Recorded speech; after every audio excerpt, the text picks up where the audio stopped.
Hershey, Pennsylvania, take 4. Yes, the beauty of editing is you never had no idea how many times we did this already. We are at the Hershey Game Worn Jersey Expo, our second ever Yeah. Game Worn Jersey Expo. Yeah, it's one of those things where you the fact that you can walk up to a table like this with historical pieces and just see how they're sewn, see what they feel like, especially the older ones from the 40s and 50s and 60s. It really is a special experience. It is. It's show and tell. It's like the Hockey Hall of Fame, but nothing's behind glass. Yeah. You can look, you can take the pictures, you can see the details, you can see the damage. It's so much fun. Speaking of Hockey Hall of Fame, Yes, let's go in because we're going to start with some Hall of Fame quality stuff. Oh my goodness! Right off yes. the bat, and we're going to get right in here with my gray, which is the pinnacle when it comes to game worn jerseys.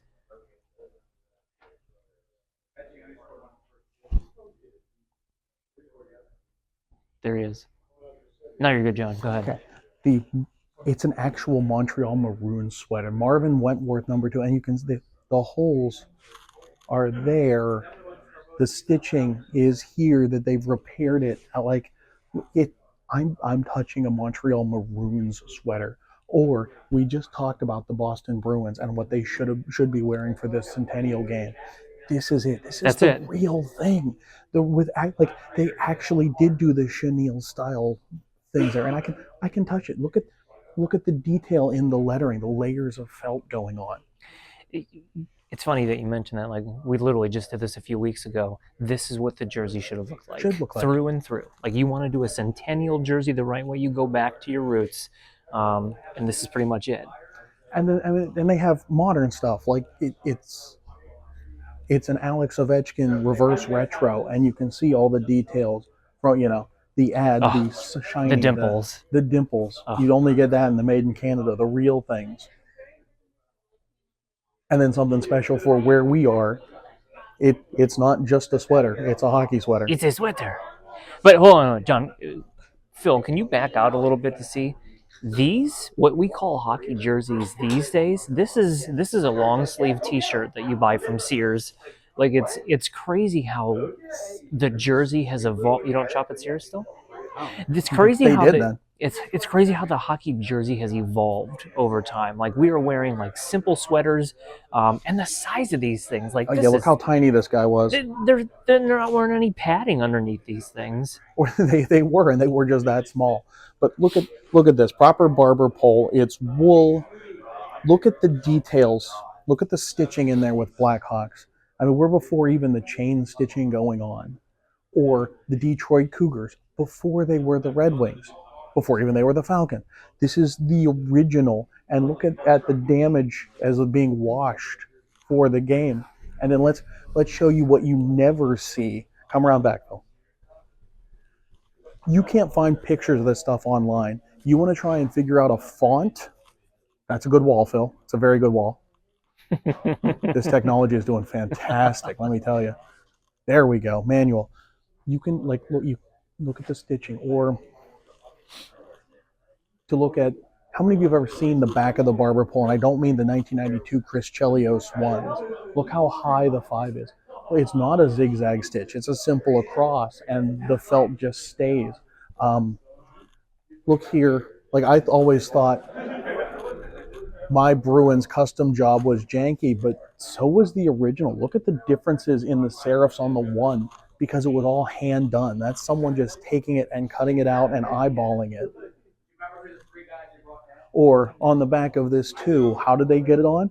No zigzag stitch. Someone just went around the 2 twice with a straight line of a sewing machine. Like, you are never going to see this stuff anywhere else. The Hockey Hall of Fame is never going to show the back of it. The pictures online don't show the back of it. True. You come to a Game Worn Jersey Expo.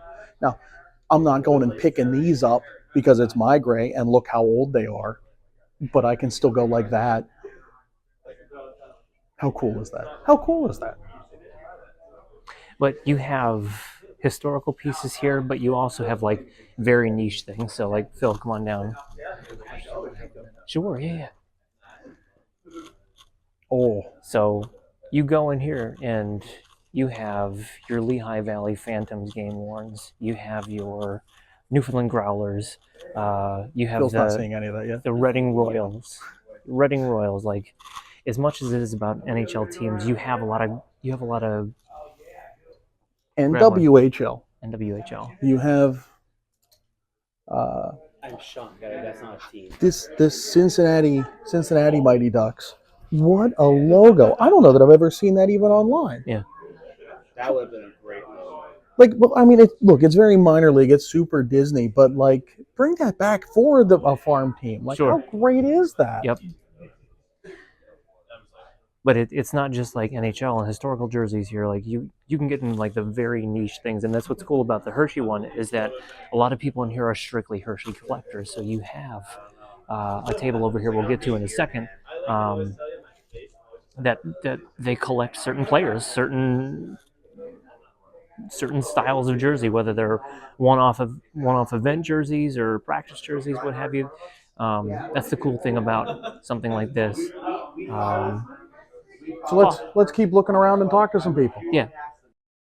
What's cool about this is that you have certain collectors here who are into very niche pathways to collecting. This one being one of them. So I'm going to show you. This is a J Beagle. This is a J Beagle. This one right here. This one is a J Beagle. This one here is a J Beagle. J Beagle. J Beagle. This one though, that one's a J Beagle. This one, I think that's a J Beagle. J Beagle. These two are also J Beagles, and then J Beagle, J Beagle, J Beagle. But what a cool thing to have, like that specific focal point of your collection is one player, and I don't know what the purpose of it is. Like what did that one player essentially do for you, or how did you get into that one niche collecting? Phil, watch yourself. Just slide over to the side here. There you go. How did you get into it? But such a neat thing to see to have almost every iteration of this career right in front of you. Because he was a Hershey Bear. Oh, 100%. But that pathway, like how did you get onto that pathway, and then all of a sudden this is this player's career through and through. Like you'd love to see whether or not like he's seen this and if there's ever been any interaction there. So everyone knows who Mike Milbury is. He's on TV all the time. He actually climbed up into the stands and hit a fan with his own shoe. But here we have his actual jersey, and you look at just how janky all of the stitching is, how bad it is. Oh, and it's autographed. So he's seen this thing. He's gone through this thing. He bled on this thing. I mean, to actually be able to just hold it and be like, oh, okay, well, I know with my Bruins jersey, I'm going to have to get those numbers right on the stripe. I mean, how cool is it to look at the real thing and how it really is? Nice. Or Blackhawks here. So we have 1992 with the NHL 75th, and you see the real chain stitching. Look how glorious that is. And even better, I think, on the pad. Oh, it's I mean, if you can get in there and see that, like it is exquisite detail right there. And you can see this minor differences over the years. Look how thick Adidas is. Look at the dimples. Yeah, honestly, like if I'm wearing for me, like compared to like this is a game worn jersey, but this passes as maybe a large for me today. Yeah. That's a 56. By comparison, let me see this thing. By comparison, like look at how gigantic these things have come over time. And this is like early 90s. We're not talking about in the 70s or 80s, like early 90s. Players, equipment, everything is about this game has changed. What happened to Bates Battaglia in this jersey is what I want to know. I get the feeling that he got cut and bled all over this. Because the damage involved is extreme. But I bet photo matching. I was going to say, good news. Like good news, you can photo match. You know exactly what game that came from. But also, I mean, look at. We got 2 patches there. We have a 3rd patch there, which is printed. What a great piece! Or this one. I mean, first off, Shane Churla, where clearly he had some issues keeping this on his neck. But this is from the first year they moved to Dallas. This would have been 91, 92? No, because they were in the Cup Finals as Minnesota against Pittsburgh, 91. One more year. Maybe 92, 93. But we have the first year for the Dallas Stars But before, they added Dallas on top. So they had 2 years of this as the Minnesota North Stars. And so this, and the fact that I guess it didn't have the 93, no, it would have been the year after that. So this would have been 93, 94. So 1 year they had without Dallas across, but still the state of Texas. I love the storytelling in all of these pieces. So we have a collection. We looked at a Gordie Howe earlier, last when we were at Nova, and I can't wait to talk about some of this stuff. But these, I mean, first and foremost, it's an actual Oakland Seals jersey, and we've had a debate on because the great debate that Phil and I both have an Oakland Seals jersey, both CCM authentics, and real, not authentic, but they're real ones. Mine is forest green, his is Kelly green, and now we know it was Kelly green. Phil was right. It's recorded, so Phil was right. But I mean, look at the number font. Look how fun that is. And then it's right next to a Tony Esposito. It was number 28. The number changed, the name changed. So they used this jersey before and they stripped it all. Oh man, I love that. I mean, look at the size difference, though. Like and that's a goalie. That's a goalie jersey. Here's Timu. Look at the differences of a goalie player. Well, that's autographed too. That's a nice piece. Yeah, Esposito was autographed on the inside. On the. Oh, how about that?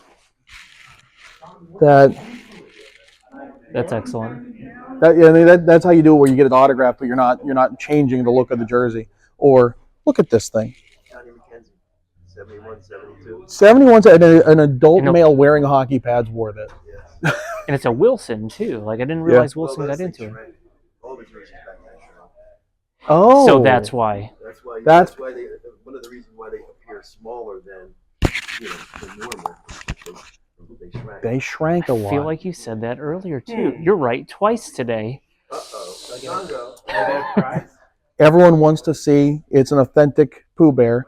Oh my God! What? Who? Look at that nameplate.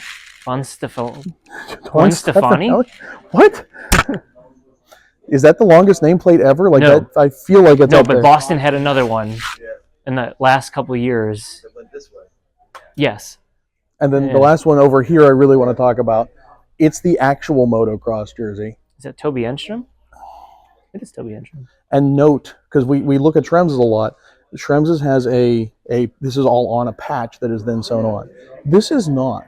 Nor are they individual letters. That is all one thing. Like, to put that What a on. nightmare. No wonder they folded. Yeah, must have been an absolute nightmare to stitch all of that. Because we'll be back in like 5 years.